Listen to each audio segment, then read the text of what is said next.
So in this problem, we're told that line K does not pass through the origin.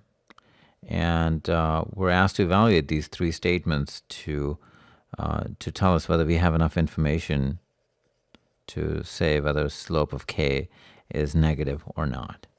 So we'll look at each statements one by one. The first one says that the x-intercept is twice the y-intercept. So we can do this in two different ways. One is graphically, and we can just draw this out, draw some examples. So for example, if the x-intercept is 4, 0, it has to be twice the y-intercept. So line could go like this, and yes, it does have a negative. And all of these pairs here, wherever the x-intercept is twice, they will all give us negative. But then if you go on the negative side, and that would be the same case, for example, minus 6, 0, which is twice, say, 0 minus 3. And so in all cases, we are going to get a negative slope. And if anytime we consider a case like this, one is going to be negative, the other is positive. So I won't be able to satisfy this relationship. And same thing here. So that's one way to do it graphically. The other one is to use the general form of the equation of a line.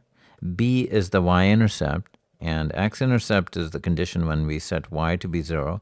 So if I had to express the x-intercept in terms of the slope, which is m, and the y-intercept, I would compute the value of x, and I'm going to use this subscript to indicate that this is the value of x-intercept. So x-intercept would be minus b over m. And the condition we're given is that the x-intercept is twice the y-intercept. And we know b is not 0, and the condition was that it doesn't pass through the origin. So I can actually cross-multiply. It becomes 2mb, and divide both sides by b, because b is a non-zero number. And I get 1 here and 1 here. So I get 2m equal to minus 1, or the slope is minus half. So it is indeed negative. So A works. So you can take either approach.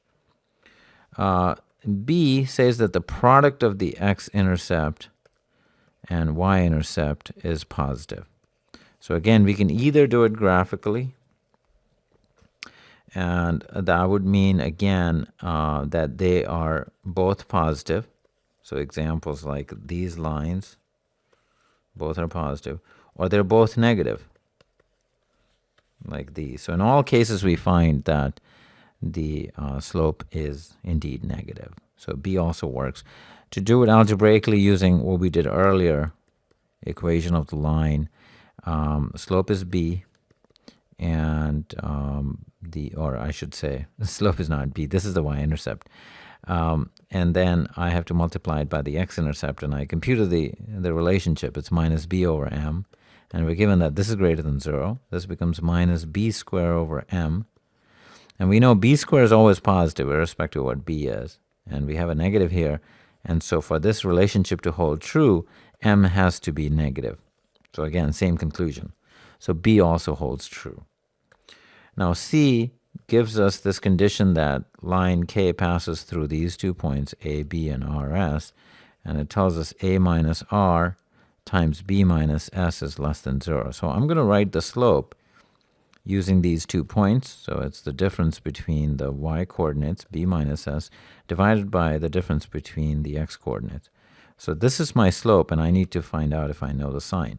So again, if I look at this identity and just visualize each to be a collective piece and think of it as the product of those two pieces is negative, then it can happen in 2 ways. Either A minus R is positive, or B minus S is negative, or this is negative and this is positive.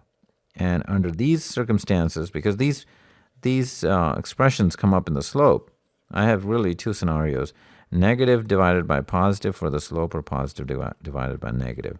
And in both cases, the slope, or this expression, will be negative. So C also works.